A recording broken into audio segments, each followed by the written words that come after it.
هلو يا فنانين، أنا إسراء وأنتوا بتشوفوا حلقة جديدة من بودكاست ارسمها صح. النهاردة هحكي معاكم على قصة مهمة جدا. القصة دي أو بمعنى أصح هما قصتين.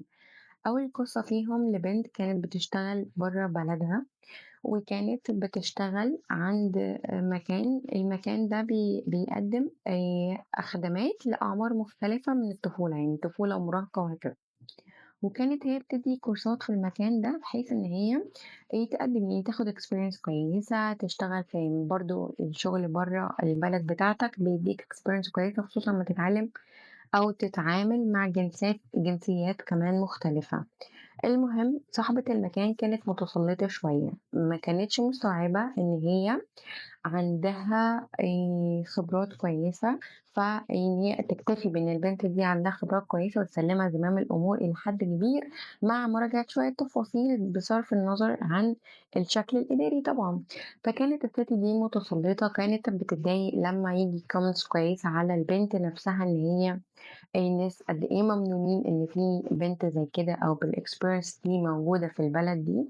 بس كانت الست دي دايمًا معترضة أو كان مش عاجبها الوضع، كانت دايمًا بتحسّس البنت إن هي أنتِ بتشتغلي تحت إدارتي، ما عادش هو ده الواقع، مش محتاجة إن أنتِ تspotlight عليه كل شوية. بس البنت كانت كتير بتتضايق. في يوم ظلمتها جامد وما ادّتهاش حقها الكامل، وما كانش الشغل بشكل كويس، فكانت البنت اتضايقت وقررت إن هي تسيب المكان. لإن هي كانت طول الوقت اللي هي بتشتغل فيه ده كانت بتحاول إن هي تلاقي وقت تشتغل فيه على نفسها كمان وتطوّر من شغلها ومن خبرتها. وبما إنها أساسًا كانت قبل كده كانت بتشتغل برضه مع نفس الفئات العمرية دي، بس حاولت إن هي تزوّد experience على شغلها. فقررت إن هي تسيب المكان وقررت إن هي تشتغل لوحدها. البنت دي هي أنا.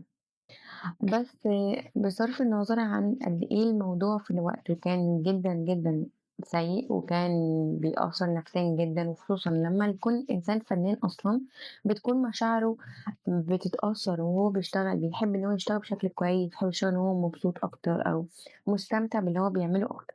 فكانت الست دي ما ادّتنيش الفرصة الكفاية إن أنا أطلّع ده وأشتغل عليه والحاجات دي كلّها، فقررت إن أنا أشتغل لوحدي. القصة التانية بقى بتقول لك إيه، بتقول لك إن بيكاسو كان في يوم في مطعم، في الوقت ده الناس في المطعم طبعًا، فكان في واحد طلب منه قال له: "بيكاسو ممكن ترسم لي على المنديل ده sketch." طبعًا بعد إيه ده، أنا شايف بيكاسو يعني ارسم لي sketch بقى. فالمهم بيكاسو رسم له على منديل من المطعم، ورسم الsketch بتاع المعزة ده، وقال له: "اتفضل الsketch أهو." فالراجل أخده، إيه ده، الله مش عارفة إيه، sketch حلو جدًا بيكاسو بقى عمل له sketch يعني على منديل بقى على ورق مش هتفرق يعني. المهم إن هو جه ياخد المنديل راح دافع بيكاسو أخده منه على طول، قال له: $100,000. قال له: "إيه!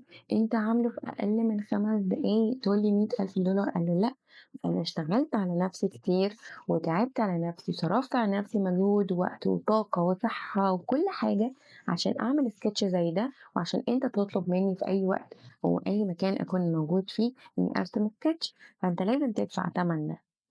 بُصّوا يا جماعة، لمّا بنيجي نشتغل في أي مكان إحنا مش بيتدفع لنا تمن إن إحنا جينا قضينا وقت بس، لأ.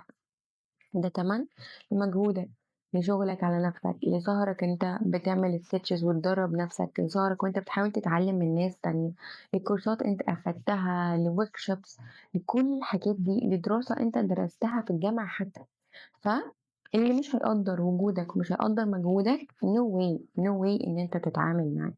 أنت لازم تفلتر الclients أو الaudience، مش عارفة هتسموها إيه، بس لازم تفلتروا الناس اللي بتدوّر على شغلكم، لحد ما توصلوا للناس اللي مش بتاخد شغلكم وهي بتفاصل، مش بتاخد شغلكم إيه ده لأ، طب أنتِ مش عارفة، لأ، أنتم مش مأجروني، أنا باشتغل، أنا هنا باشتغل عشان أنا حابة إني أشتغل، عشان أنا حابة إن أنا أنتج الشغل ده بشكل معين، عشان أنا حابة إن أنا أعلّم الناس من شغلي ومن تعبي وأوصّل لهم اللي أنا اتعلمته بما يرضي الله. فأنت ما لكش عندي غير إن أنت تاخد quality في الشغل مقابل إن أنت تدّيني الجزء المادي اللي أنا مختاره أو المتفق عليه من الأول خالص. فغير مقبول إن حد يأثّر عليك إن أنت لأ، إيه ده، ده مش شغلك، لأ أنت ده كتير، أو ده يعني يفاصل معاك في تكلفة الشغل وفي تكلفة المجهود. ما تسمحوش لحد إنه يعمل كده، اللي هياخد شغلكم لازم يكون مقدّر كويس أوي حجم اللي هو بيعمله، وحجم اللي هو طلبه منّك، وحجم أنت مين أصلًا، وسمعتك وصلت للي هي الpersonal branding، إن أنت السمعة اللي أنت عملتها ضروري الناس تقدّرها وتقيّمها عشان يقدروا ياخدوا الquality بتاعتك ويكونوا أصلًا مستاهلين ده.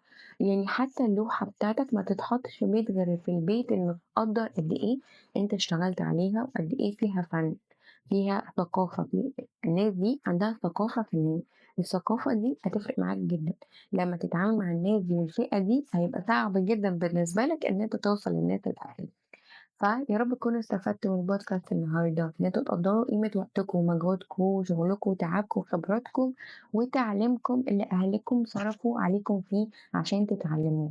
وسوري خبط المايك، قولوا لي بقى رأيكم، لأن أنا استخدمت مايك مختلف، فيا رب يكون الصوت أحسن المرة دي.